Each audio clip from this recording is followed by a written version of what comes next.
هذا اعتقاد الشافعي ومالك وأبي حنيفة ثم أحمد ينقل فإن اتبعت سبيلهم فموفق وإن ابتدعت فما عليك معول. Pour ce qui concerne les Mu'tazila et autres, je vous ai déjà expliqué ce qui les a conduits à dire que ça n'a pas eu, c'est pas possible. Ok? Que il n'est pas possible de voir Allah. Et ils ont utilisé certains arguments qui n'ont pas leur place. Ok? Nous allons voir ces arguments. Le plus emblématique, c'est celui du lan. La mas'ala du lan. Donc, ils disent que Allah a dit à Moussa, lan tarani, tu ne me verras jamais. Ils disent que le lan là-bas, c'est al-ta'bid. C'est pour, tu ne me verras jamais, jamais. Ok? Bon, nous savons que dans la langue arabe, Ibn Malik, dans son Alfiya, il a évoqué cette mas'ala. Le lan n'est pas al-ta'bid. Il faut des qara'in, c'est-à-dire d'autres éléments pour montrer que le lan, c'est un jamais au grand jamais. Car Allah a dit concernant les mécréants, ils ne vont jamais souhaiter la mort à cause de ce que leurs mains ont posé comme acte. Dans la sourate Ghafir, on les retrouve en train de dire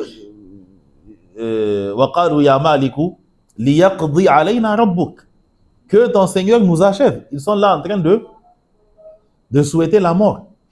Et dans d'autres situations. Donc le lan n'est jamais suffisant pour montrer que c'est jamais au grand jamais. Ok? Ils ont avancé d'autres arguments.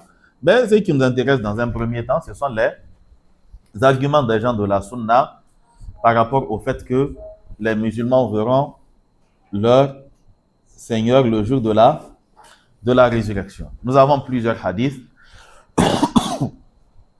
Le prophète sallallahu alayhi wa sallam, dans un hadith authentique rapporté par Imam al-Bukhari et Muslim, le prophète sallallahu alayhi wa sallam, il nous dit que innakum satarawna rabbakum.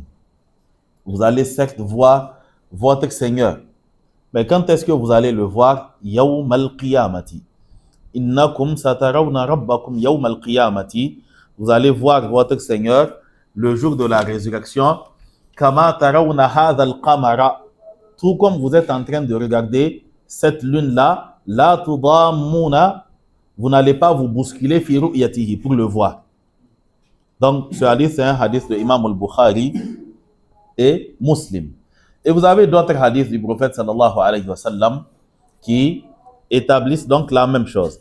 Et dans le Coran, Allah subhanahu wa ta'ala, il nous parle d'une rencontre qu'il y aura entre lui et ses serviteurs. Wattaqullaha wa'alamu annakum mulaquhu. تحيتهم يوم يلقونه سلام قال الذين يظنون أنهم ملاقوا الله فمن كان يرجو لقاء ربه. Donc tous ces liqa, toutes ces rencontres entre les serviteurs et Allah subhanahu wa ta'ala sont des dalils montrant que il y aura bien le fait qu'Allah subhanahu wa ta'ala, que le fait que les serviteurs voient Allah subhanahu wa ta'ala. Donc, Allah dit wattaqullaha, craignez Allah, wa'lamu annakum mulaquhu, et sachez que vous allez le rencontrer. Allah dit tahiyyatuhum yawma yalqawnahu salam. Leur salutation le jour où ils vont rencontrer Allah sera salam. Qala alladhina yadhunnuna annahum mulaqullahi. Donc, lors du conflit donc, entre Jalut, Talut et l'histoire de Daoud alayhi salam, Allah dit que quand certains ont failli donc fléchir, s'affaiblir, قال الذين يظنون أنهم ملاقو الله, ceux qui étaient convaincus qu'ils allaient rencontrer Allah, on dit kam min fi'atin jusqu'à la fin. Allah dit فمن كان يرجو لقاء ربه, quiconque espère rencontrer son Seigneur, فليعمل عملا صالحا, qu'il fasse de bonnes actions. Et dans un autre verset, Allah subhanahu wa ta'ala, donc il s'agit du verset où Allah dit Wallahu yad'u ila daris salami wa yahdi man yasha'u ila siratin mustaqim. Allah subhanahu wa ta'ala vous appelle à la demeure donc de la paix. Et Allah guide qui il veut au chemin droit. Allah dit Lilladhina ahsanul husna wa ziyada. Lilladhina ahsanu, pour ceux qui ont bien agi, pour ceux qui ont été bons, al-husna, ils auront la meilleure chose. Et Allah dit waziyada, et ils auront un bonus en plus du paradis. Al-husna, c'est le paradis. Az-ziyada, c'est ar-ru'ya. Et cela a été prouvé donc par le hadith de Imam Muslim qui est rapporté de Suwayb al-Rumi. Suwayb al-Rumi, il dit Qara'a Rasulullah sallallahu alayhi wa sallam. Il dit que le prophète sallallahu alayhi wa sallam a lu ce verset Lilladhina ahsanul husna wa ziyada. Et le prophète sallallahu alayhi wa sallam dit Idha dakhala ahlul jannati al-jannata. Quand les gens du paradis vont rentrer au paradis, wa ahlun nari nara, et que les gens de l'enfer vont rentrer en enfer, nada munadin. Alors, un homme, c'est-à-dire une voix, quelqu'un va lancer donc un appel en disant Ya ahlal jannati, inna lakum indallahi maw'idan.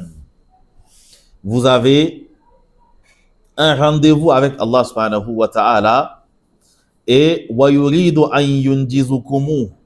Et Allah subhanahu wa ta'ala, il veut donc réaliser cela. Parce que Allah vous a dit que wa'alamu annakum wattaqullaha wa'alamu annakum mulaquhu. Donc vous avez une rencontre avec Allah et Allah veut réaliser cela. Fayaquluna, ils vont dire donc ma huwa, quel est cela? Alam yuthaqqil mawazinana, n'est-ce pas qu'Allah nous a accordé des bonus en alourdissant nos balances? Wa yubayyid wujuhana, il a rendu nos visages resplendissants. Yawma tabyaddu wujuhun wa taswaddu wujuh. Wa yudkhiluna al-janna, ou bien wa yudkhilna al-janna à cause du lam, et ne nous a-t-il pas fait rentrer au paradis? Wa yuzahzihna 'anil nar, ne nous a-t-il pas épargné de l'enfer? En ce moment-là, fayukshaful hijab. En ce moment, le voile sera levé. Fayanzuruna Allah, et ils verront Allah subhanahu wa ta'ala. Fama a'tahum shay'an ahabba ilayhim min an-nazar ilayhi. Et ils n'auront rien reçu de la part d'Allah subhanahu wa ta'ala comparable au fait qu'il les laisse donc le voir. Donc, cette ru'ya, elle concerne l'au-delà. Elle ne concerne pas la vie d'ici-bas. Pour ce qui concerne la vie d'ici-bas, on ne peut pas voir Allah subhanahu wa ta'ala dans la vie d'ici-bas.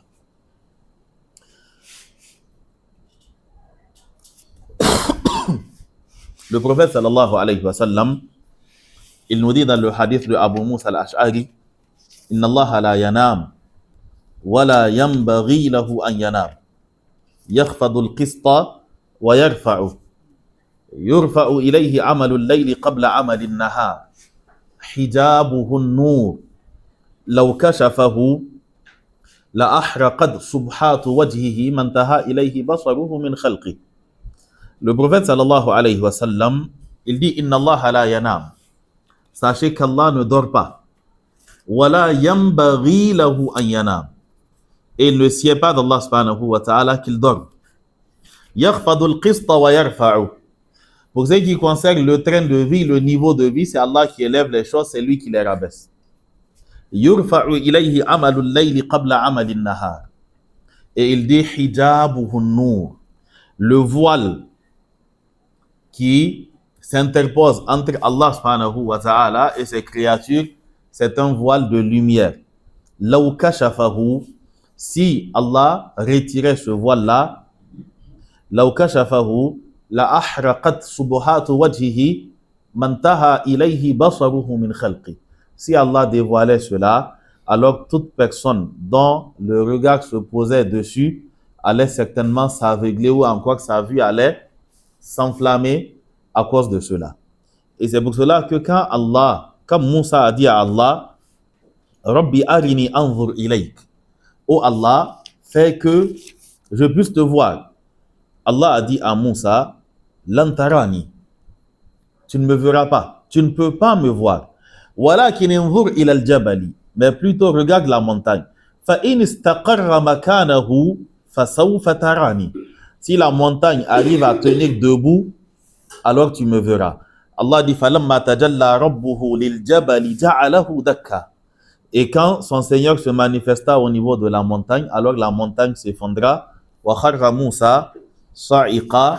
Et Moussa tomba donc évanoui. Donc cela montre que on ne peut pas voir Allah subhanahu wa ta'ala dans la vie d'ici-bas.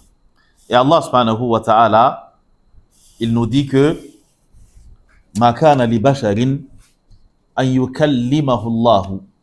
Il n'appartient pas à Allah subhanahu wa ta'ala de s'adresser à un humain. Sauf de quelle manière? Min wara'i hijab, si ce n'est de derrière un voile. Ou encore, il va lui envoyer Rassoula, un messager qui va lui transmettre ce qu'il lui aura permis de transmettre. Donc, on ne peut pas voir Allah subhanahu wa ta'ala sur terre. Aucun compagnon n'a dit qu'il a vu Allah. Aucun. Et donc, par conséquent, les soufis, ils n'ont pas d'argument par rapport à ce qu'ils sont en train d'avancer. Et il s'agit tout simplement d'une porte vers l'égarement qui leur a été ouverte par leur chouyour. Et vous allez voir que il s'agit à chaque fois dans le soufisme de s'élever. C'est-à-dire de se faire grand, de monter en rang. À chaque fois, il s'agira de montrer que j'ai croisé Allah, j'ai croisé le messager, j'ai croisé. Et le problème, c'est que personne n'était là quand il l'a croisé. Okay? Et cela est arrivé, vous savez, le principe du soufisme, c'est comme le principe de Pharaon. فَاسْتَخَفَّ قَوْمَهُ فَأَطَاعُوهُ. C'est-à-dire qu'à chaque fois, les guides, ils mettent à l'épreuve l'intelligence des adeptes. À chaque fois, ils poussent le niveau un peu plus loin. Pharaon, il a dit à son peuple, je suis Allah. أَلَيْسَ لِمُلْكُ مِصْرٍ وَهَذِهِ الْأَنْهَارُ تَجْرِي مِنْ تَحْتِي. Là, ils ont dit, c'est vrai. أَنَا رَبُّكُمُ الْأَعْلَى. Il dit, je suis votre Seigneur. Il dit, n'est-ce pas que j'ai la Mulku Misra, c'est-à-dire que le pouvoir de l'Égypte me revient. Et regardez, même les fleuves passent sous mon palais. Maintenant, la question entre les fleuves et ton palais, qui est venu se greffer à qui? C'est-à-dire que tu as fait ton palais et puis les cours d'eau ont changé de comment on dit ça? C'est-à-dire que le cours d'eau s'est déplacé pour se placer. Ils n'ont pas compris. Moussa est sorti, Moussa partait. Laisse-le, il va partir. Il dit qu'il faut qu'il le rattrape. Donc, ils sont sortis des délices dans lesquels ils étaient. Allah dit فَاسْتَخَفَّ قَوْمَهُ. Il a banalisé. C'est-à-dire qu'il sait, je ne sais pas quel terme expliquer pour. فَاسْتَخَفَّ. Vous vous rappelez de khafif, contraire de thaqil. Istakhaffa shay'an, c'est le fait de le minimiser. C'est-à-dire le prendre comme faible d'esprit. Asikaram. Quel que soit ce que tu lui diras, il va gommer ça. Quel que soit ce que tu lui diras, il va accepter. Allah dit fastakhaffa qawmahu fa'ata'uhu. C'est la même chose qu'ils font. Des adeptes arrivent chez un fidèle, chez un cheikh soufi. Vous venez juste, il vous dit que Kaïba Koudaravo. Il dit tout à l'heure, j'étais avec le messager d'Allah. C'est-à-dire que vous n'êtes pas chanceux. J'étais tout à l'heure avec le messager d'Allah. Si vous étiez venu 2 minutes plus tôt, vous l'aurez vu quoi. Et on ne le voit jamais. À chaque fois, c'est quand ils sont seuls qu'ils le voient. Voyez? Un de ces jours, pour qu'on croie réellement que vous dites la vérité, quand il viendra, c'est-à-dire, venez avec lui. Venez avec lui. Parce que nous savons que le prophète, aucun de ses compagnons ne l'a vu. Après lui, ses compagnons, la plupart étaient à Médine. Personne ne l'a vu. Personne n'est sorti un jour pour dire, hier nuit, j'ai partagé le dîner avec le prophète sallallahu alayhi wa sallam. Personne. Si ça devait avoir lieu, c'était en ce moment. Il y a eu des mésententes. entre les compagnons du prophète sallallahu alayhi wa sallam quant à où l'enterrer. Certains ont dit on l'enterre à tel endroit. D'autres ont dit il pouvait se lever et dire enterrez-moi ici. Ils ne l'ont pas fait. Il ne l'a pas fait. Il a fallu que Abu Bakr témoigne qu'il a entendu le prophète sallallahu alayhi wa sallam dire qu'Allah reprend les âmes de ses messagers là où il veut qu'ils soient enterrés. Il a été enterré là-bas. Omar et Abu Bakr, ils étaient assis et ils se sont rappelés d'une dame que le prophète sallallahu alayhi wa sallam partait voir. Donc ils se sont dit allons voir, c'était Ayman, allons la voir comme le prophète sallallahu alayhi wa sallam partait la voir. Ils sont partis, ils l'ont saluée et elle s'est mise à pleurer. Et ils lui ont posé la question, mais pourquoi tu pleures? Tu ne sais pas que l'au-delà est mieux pour le prophète sallallahu alayhi wa sallam qu'ici? Elle dit que là, je ne pleure pas parce que je ne sais pas cela.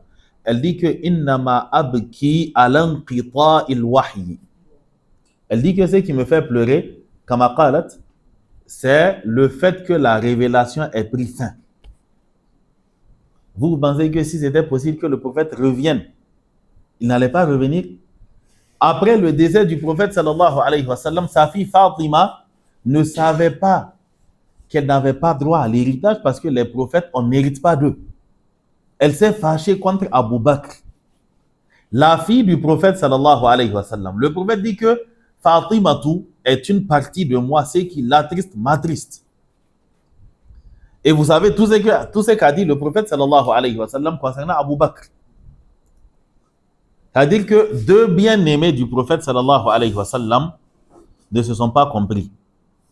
Le prophète devait se manifester à l'un d'entre eux, à sa fille, pour lui dire, ma fille, laisse tomber, nous les messagers, on n'hérite pas. On n'hérite pas de nous. Ou encore se révéler à Abu Bakr et jamais. Il a attendu 1200 ans environ pour apparaître dans le Sahara à un homme qui s'appelle Ahmad At-Tidjan et lui a donné des azkar, des awrad, il s'est révélé à un délinquant. C'est-à-dire que le soi-disant Ahmad Tidjan là, il a été chassé de la ville de Samran parce qu'il faisait, les fossoyeurs, bien c'est quoi? Ceux qui font la fausse monnaie là. C'est-à-dire qu'il a laissé tous les siècles là pour venir un faussaire, c'est ça? Hein? Faussaire. Vous avez compris, il faut bien. Voilà. C'est-à-dire qu'il a laissé tous les Abu Bakr, Omar, Othman, Ali, tous ceux-là, il les a laissés. Et finalement, c'est un homme qui avait été expulsé de certaines villes parce qu'il faisait de la fausse monnaie. C'est à lui qu'il s'est apparu. C'est à lui qu'il est apparu. Et il lui dit que je vais te donner ce que je n'ai jamais donné. Ce sont des démons qui apparaissent à ces gens-là. Et finalement, ils pensent que c'est le prophète sallallahu alayhi wa sallam. Ok? Ok? J'ai suivi un débat où on a demandé à l'homme que entre le messager d'Allah et Ahmad Tidjan, qui est le plus grand? Bon, il dit que vraiment lui, il ne peut pas se prononcer sur ça. Il dit qu'il ne peut pas se prononcer sur ça. En tout cas, lui, il sait que les deux sont grands. Maintenant, mais qui est plus grand que qui? Il dit qu'il ne sait pas. Et un autre, le frère Abou Fatima Diawara, une histoire qu'il nous a racontée. C'est-à-dire que deux qui étaient assis, l'un lui disait que non, Ibrahim Ignace, c'est un égaré, il a fait ceci, il a dit cela. Il dit que si tu continues à l'insulter, je vais insulter Allah. L'autre a commencé à déballer ses arguments, pensant que l'autre n'aurait pas le courage d'insulter. Et je vous assure qu'il a insulté Allah. Parce qu'on est en train de parler de son idole. C'est le mot. Ok? Qu'Allah nous aide. Non. Donc, Ahmed bin Hanbal, il dit,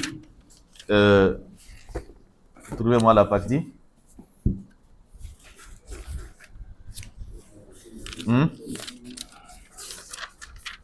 Non, il dit, والإيمان بالرؤية يوم القيامة كما روي عن النبي صلى الله عليه وسلم من الأحاديث الصحيحة. Ok, l'expression ruya, c'est ce qu'on appelle sirat al-tamrid. C'est-à-dire que dans la science du hadith, notamment des siècles après qu'on ait tout structuré, l'usage de ruya, c'est une expression, le mabni lil majhoul, dans ce genre de situation, c'est sirat al-tamrid. Tamrid comme marrada, déclaré,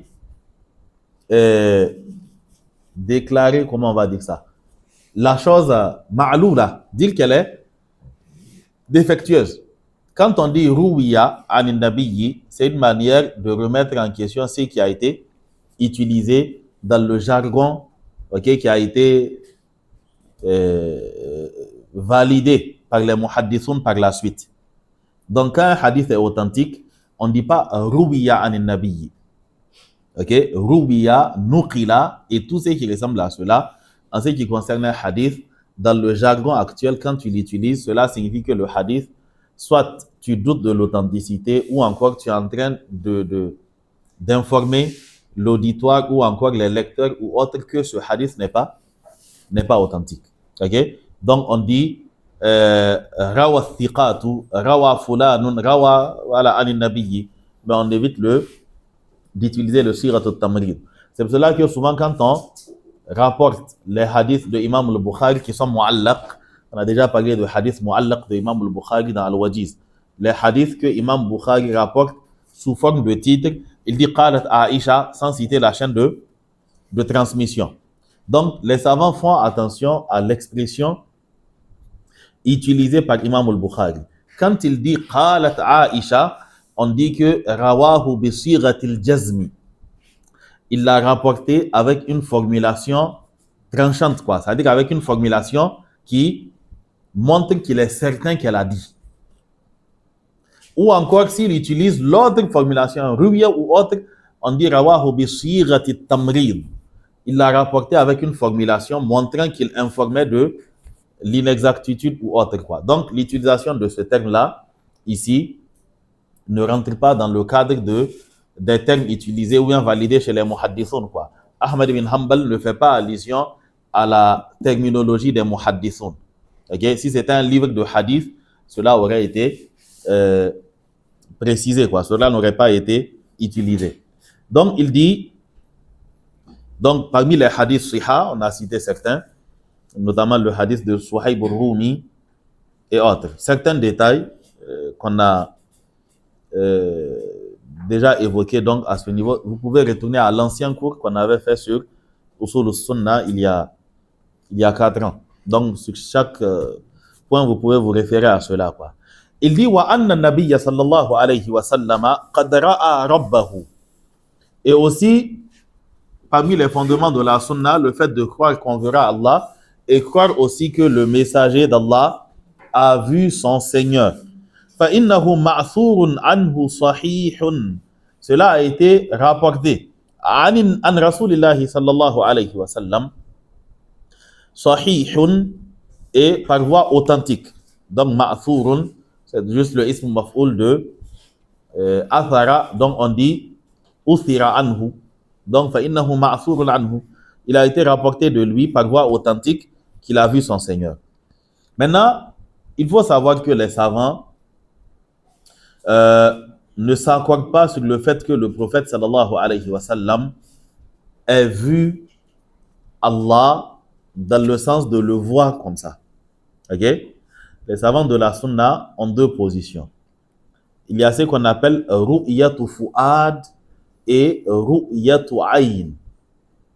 Le fait de le voir dans le sens de l'appréhender dans le cœur et le fait de le voir avec les yeux de la tête.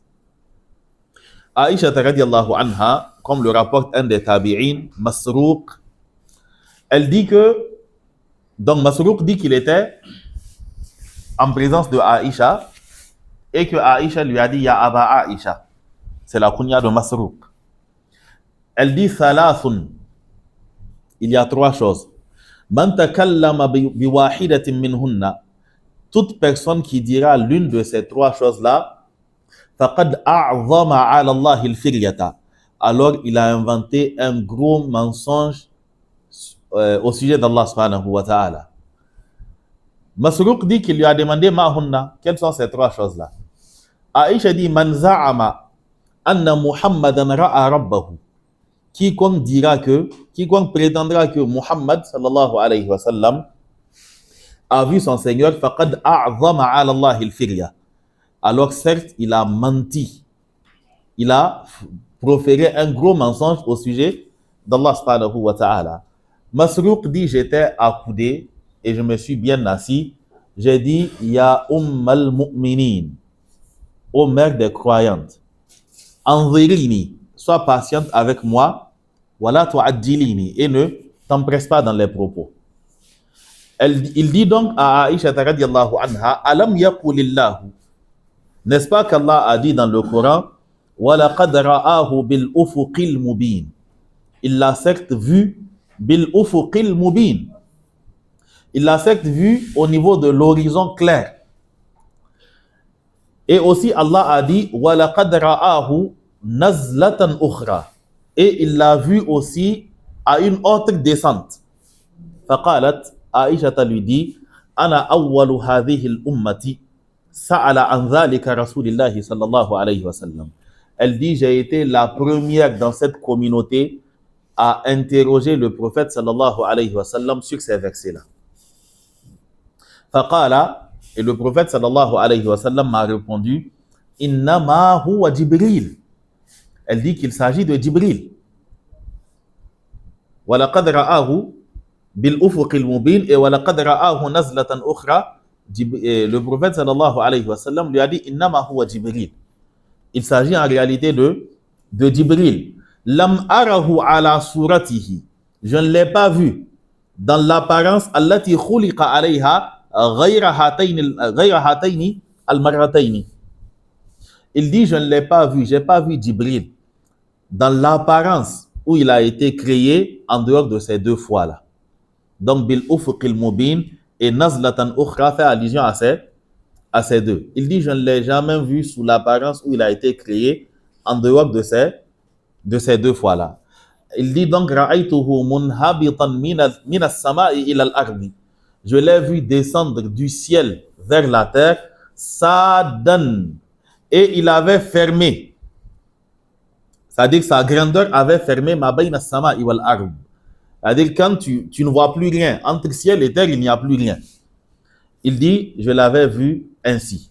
Faqalat, et Aïcha radiyallahu anha, elle dit à Masruq, awalam tasma' anna Allah qala ou anna Allah yaqulu, n'as-tu pas entendu Allah subhanahu wa ta'ala dire la tudrikuhu al-absar, dans la vie d'ici-bas, la tudrikuhu al-absar, Allah on ne peut pas le cerner du regard. Wa huwa yudrikul absara, et lui Allah c'est lui qui cerne tous les regards. Wa huwa al-latiful khabir. Awalam tasma' anna Allah yaqulu, n'as-tu pas aussi entendu Allah dire ma kana li basharin, il n'appartient pas à un homme. Ici nous avons an-nakiratu fi siyaq an-nafi. Madha tufid? Al-umum. Ma nafiya li basharin nakira. Ma kana li basharin, il ne revient à aucun humain an yukallimahu Allah, qu'Allah subhanahu wa ta'ala s'adresse à lui illa wahyan, que par voie de révélation. Ok? Aw min wara'i hijabin, ou encore de derrière un voile, comme ce qui est arrivé à Moussa. C'est pour cela que Moussa a demandé à le voir. لأن الكلام كان من وراء حجاب. Il dit aw yursila rasula, ou encore Allah subhanahu wa ta'ala envoie à cet homme-là un messager, ange, fayuhiya bi idhnihi ma yasha, et Allah fait révéler donc par l'entremise de cet ange-là ce qu'il veut. Innahu alimun hakim. Qultu, qalat, après cela Aïcha lui dit man za'ama anna Rasulallah sallallahu alayhi wa sallam katama shay'an mimma anzalahu Allah alayhi faqad a'zama 'ala Allah al-firya.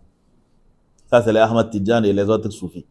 Elle dit, et deuxième chose, quiconque prétendra que le messager d'Allah a caché une chose d'entre les choses qu'Allah lui a révélées pour qu'il transmette à sa communauté, la personne a formulé, a proféré un mensonge immense à l'endroit d'Allah subhanahu wa ta'ala. Wallahu yaqulu, parce que Allah a dit, Ya ayyuhar rasulu, ô messager, balligh ma unzila ilayka min rabbik. Ô messager, révèle ou bien transmet ce qui t'a été révélé de la part de ton Seigneur. Wa illam taf'al, si tu ne le fais pas. Au moment où Allah lui disait si tu ne le fais pas, sachez que le messager d'Allah avait déjà transmis beaucoup d'entre ce qui lui a été révélé. Donc, wa illam taf'al, si tu ne le fais pas, concerne une chose. Pas si tu ne le fais pas du tout. Parce qu'il était déjà en train de le faire. Il lui dit, transmets ce qui t'a été révélé de ton Seigneur. Wa illam taf'al, et si tu ne le fais pas, tu gardes quelque chose, fama ballaghta risalata. Alors tu n'as pas transmis le message. Pourtant, il avait transmis une partie. Donc, wa illam taf'al fait allusion au fait de si tu ne transmets pas quelque chose, une partie de ce message-là, fama ballaghta risalata. Alors tu n'as pas transmis le message. Ou encore, si tu transmets le message et que tu ajoutes quelque chose, ce n'est pas le message d'Allah. Wallahu ya'asimuka minan nas. Qalat, elle dit, وَمَنْ زَعَمَ أَنَّهُ يُخْبِرُ بِمَا يَكُونُ فِي غَدٍ. Troisièmement, toute personne qui vous dira que le prophète sallallahu alayhi wa sallam peut vous informer de ce qui adviendra demain, فَقَدْ أَعْظَمَ عَلَى اللَّهِ الْفِرْيَةِ. Alors la personne a certes menti sur Allah subhanahu wa ta'ala. Wallahu yaqul, parce que Allah dit, قُلْ لَا يَعْلَمُ مَنْ فِي السَّمَاوَاتِ وَالْأَرْضِ الْغَيْبَ إِلَّا اللَّهِ. Dis-leur, c'est à qui Allah a dit de dire? Le prophète sallallahu alayhi wa sallam. Il dit, قُلْ, dis-leur, qu'ils sachent que la ya'lamu man fis samawati wal ardi, il n'y a nul, c'est-à-dire nul ne connaît d'entre ceux qui sont dans les cieux et ceux qui sont sur la terre, personne ne connaît al-ghayba, l'inconnaissable, illallah, si ce n'est Allah subhanahu wa ta'ala. wa ma yash'uruna ayyana yub'athun, et ils ne savent pas non plus quand est-ce qu'ils seront ramenés à la vie. Donc ce hadith, c'est un hadith de Imam al-Bukhari et Muslim. C'est-à-dire que tu as l'impression que Aïcha radiyallahu anha, c'est comme si elle a visé droit sur les soufis, quoi. Parce que ces trois choses font partie des piliers du soufisme. Le fait que leur cheikh voit Allah, le fait que le messager n'a pas tout transmis, mais qu'il a attendu la venue de certains de leurs cheikhs pour leur transmettre cela, le fait que, pas le prophète, le fait que leurs cheikhs connaissent l'inconnaissable. C'est-à-dire qu'on considère que parmi l'un des plus bas niveaux du soufisme, c'est-à-dire du wali, quoi, il y a le fait qu'il puisse redonner la vie et le fait qu'il connaisse ce qui va se passer demain. C'est-à-dire que ça, c'est pas grand chose, quoi. Imam al-Albani, rahimahullah, un homme s'était manifesté à un moment, il dit qu'il connaît al-ghayb. Donc, il dit qu'il va débattre avec lui. Il était avec l'homme et il a dit à l'homme, j'ai une question à te poser. Si tu réponds, alors je reconnais que tu connais al-ghayb. L'homme dit, ok. Imam al-Albani s'est tu. L'homme, bon, naturellement, tu attends la question. Il dit, non, tu connais déjà la question. Tu connais al-ghayb. Je n'ai pas besoin de la poser, maintenant réponds. Okay? Ça, si tu connais al-ghayb, tu es censé connaître ma question avant que je ne te la pose. Il dit donc maintenant réponds à la question. Il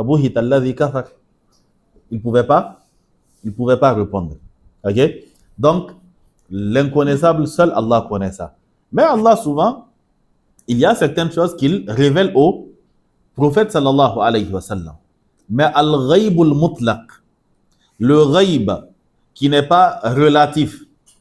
C'est-à-dire, il y a des choses que je connais qui sont des ghayb pour toi. Il y a des choses que tu connais qui sont des ghayb pour moi. Ça, c'est un ghayb qui est relatif.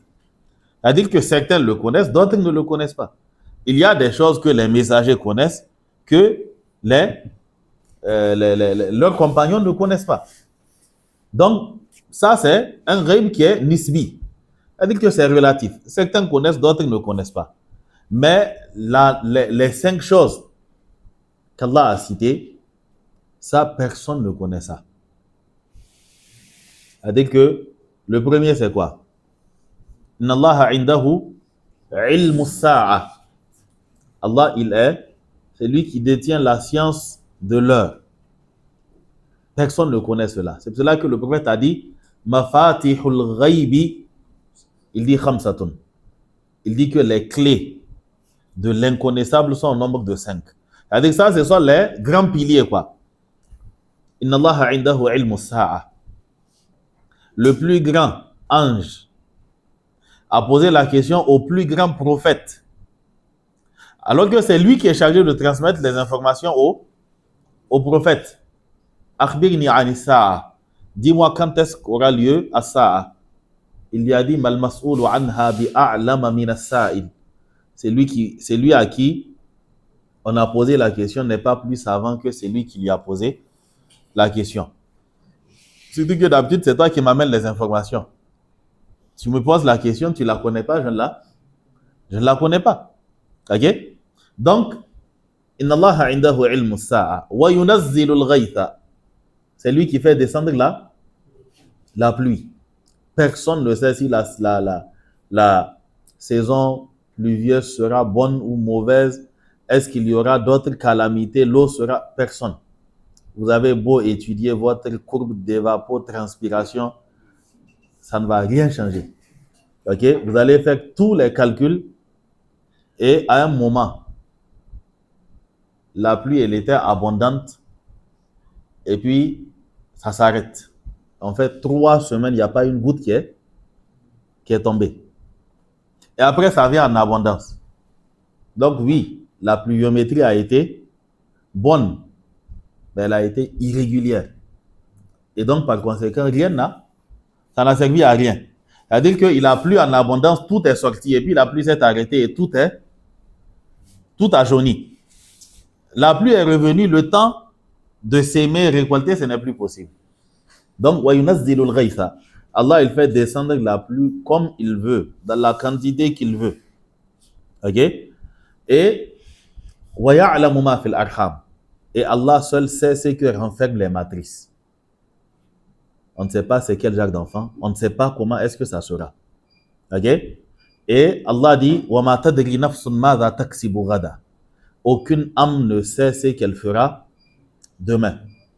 Personne ne sait ce que demain lui réserve. Le prophète était assis lors d'une fête, il y avait des petites filles qui étaient en train de chanter et dans leur chanson, elles étaient arrivées à un endroit, elles disaient que et parmi nous, il y a, vous savez, la chanson, même quand c'est innocent, à force de chanter à un moment, tu vas dire du n'importe quoi. C'est cela qu'Allah dit les seuls qui peuvent suivre les chanteurs, les poètes, les suivre à l'absolu, ce sont les idiots, ce sont les égarés. Ok? Donc, il dit, arrêtez c'est-à-dire, vous répétez, c'est-à-dire, dites ce que vous disiez avant et ne répétez plus cette parole-là. Parce que personne ne sait ce qu'il y a demain si ce n'est Allah. Ok? Allah dit, وَمَا تَدْرِي نَفْسٌ بِأَيِّ أَرْضٍ تَمُوتُ. Et aucune âme ne sait sur quelle terre elle va mourir. Vous allez voir des gens qui vont faire 20 ans hors du pays. Mais ce n'était pas pour lui qu'il meure là où il est parti. Une situation le ramène, il est venu juste pour faire son 12 heures. Et puis il meurt. Et puis on l'enterre ici. Et c'est fini comme ça.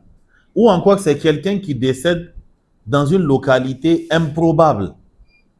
Et puis il dit qu'il va aller, il va aller présenter les condoléances. Et finalement, c'est sa dépouille qu'on ramène.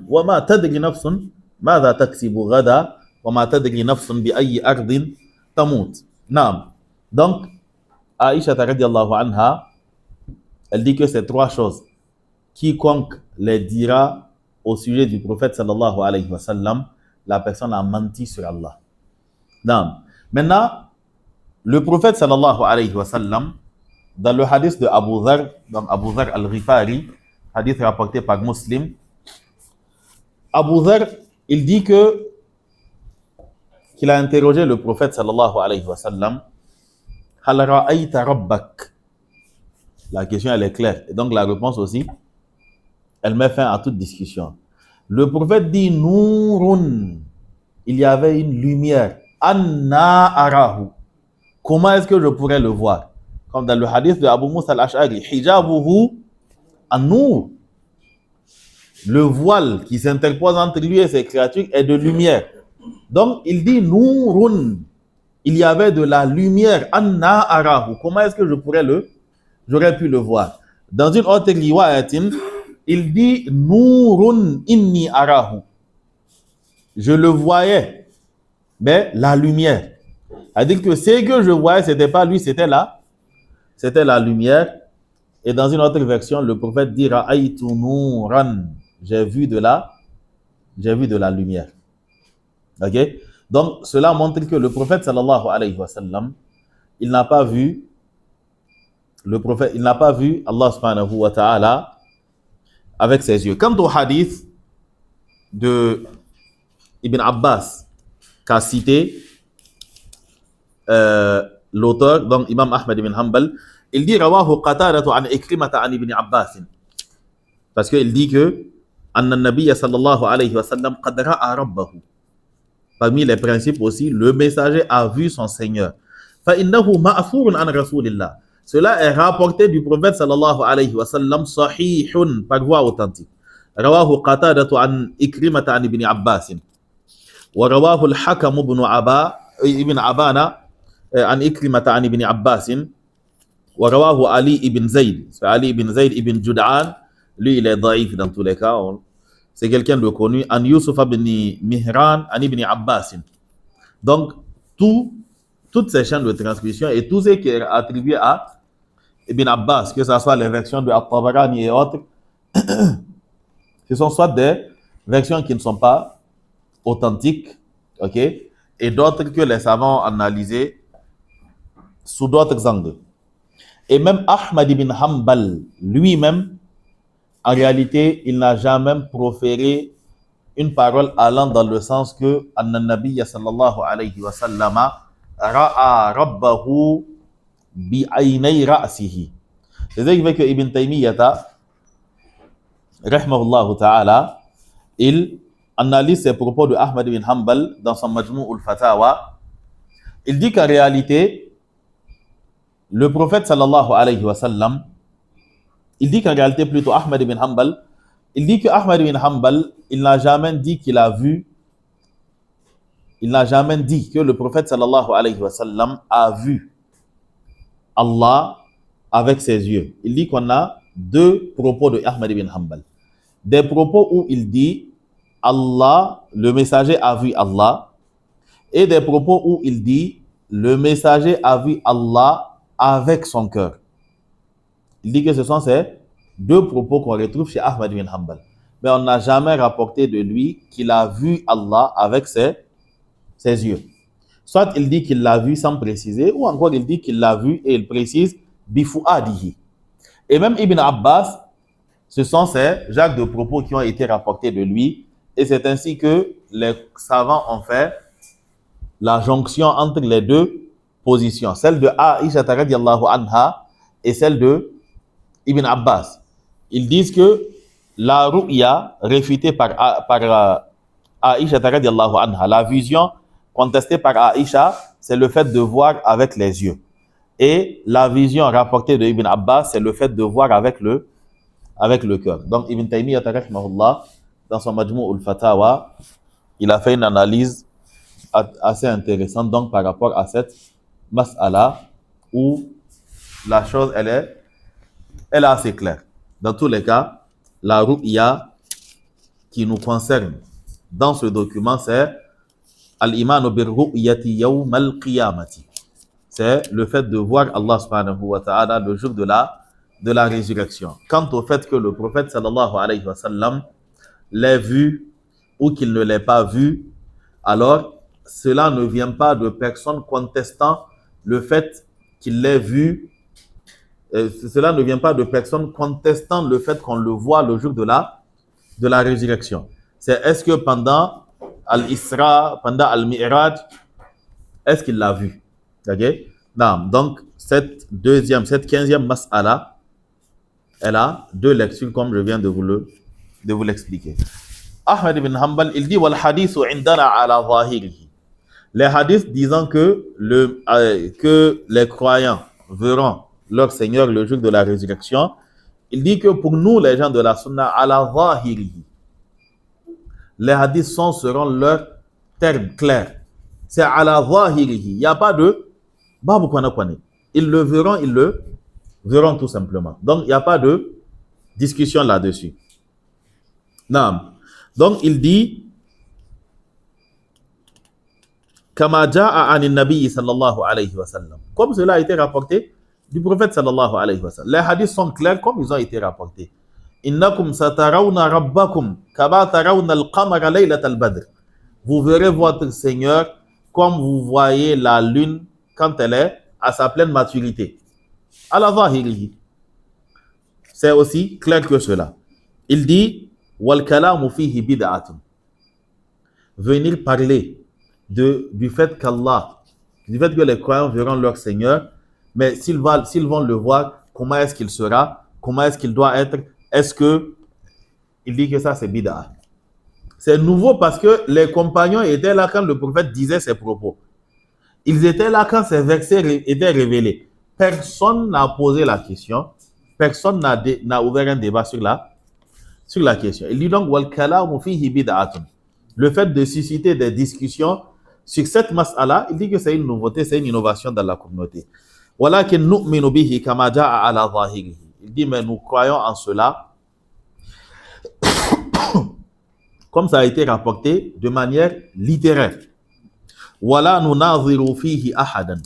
Et nous ne débattons avec personne sur cette mas'ala. Les musulmans ont vécu plus de 2 siècles avant Ahmed ibn Hanbal. Personne ne s'est assis pour se poser la question, ok, les croyants verront leur Seigneur, mais et s'ils le voient, et si. La question ne s'est jamais posée dans la communauté musulmane. C'est-à-dire que pendant les premières décennies, les premiers siècles, ces questions n'existaient pas. Parce que les musulmans étaient sur la fitra. L'info vient, on prend, on avance. Mais à un moment, il y avait eu, comment vous dites ça, l'oisivité, c'est quoi? C'est-à-dire que les gens avaient beaucoup de temps libre. Comment? Quoi? Al-Batala. C'est-à-dire que les gens n'avaient rien à faire. La richesse abondait dans tous les sens. Les documents avaient été traduits, les documents des Grecs, des Romains, des Hindous. Donc, les gens étaient dans une forme d'opulence. Et maintenant, quand le ventre est plein, c'est en ce moment que tu commences à rentrer dans certaines carambanies. OK? Donc, en ce moment, ils ont commencé à réfléchir. Mais ici, parce qu'il y avait aussi le fait que l'ardeur des conquêtes avait diminué. Les gens avaient déjà conquis les territoires, les gens s'étaient installés. Donc maintenant, le ventre est plein. Il n'y a plus de problème.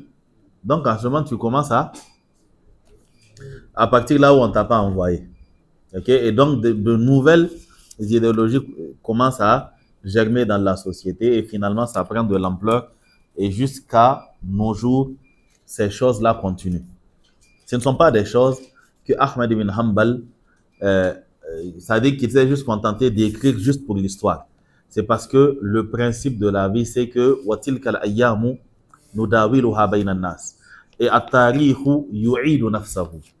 L'histoire se répète. Comme le prophète l'a dit concernant les Khawarij. Il dit que quand ils vont commencer à apparaître, ça va continuer ainsi. Chaque génération, ils vont réapparaître. Et chaque fois qu'une de leurs cornes est coupée, une autre corne réapparaît quelque part. Pour toutes les autres sectes, c'est comme ça. Toutes les idéologies des anciennes sectes seront reprises par les nouvelles sectes. Les noms vont changer, et vous allez voir que l'idéologie sera la même. C'est ce qui fait qu'une innovation qui apparaît au 15e siècle de l'islam, 1400 et quelques, vous allez prendre des propos de l'an 200 pour démentir cela. C'est la même chose, ça n'a pas changé, quoi. Ok? Qu'Allah subhanahu wa ta'ala nous aide et qu'Allah nous préserve de l'égarement. Nous allons donc nous arrêter ici. Il n'y a pas le temps de faire le deuxième cours, Inch'Allah. سبحانك اللهم وبحمدك أشهد أن لا إله إلا أنت أستغفرك وأتوب إليك وصلى الله على نبينا محمد وعلى آله وصحبه وسلم والسلام عليكم ورحمة الله وبركاته.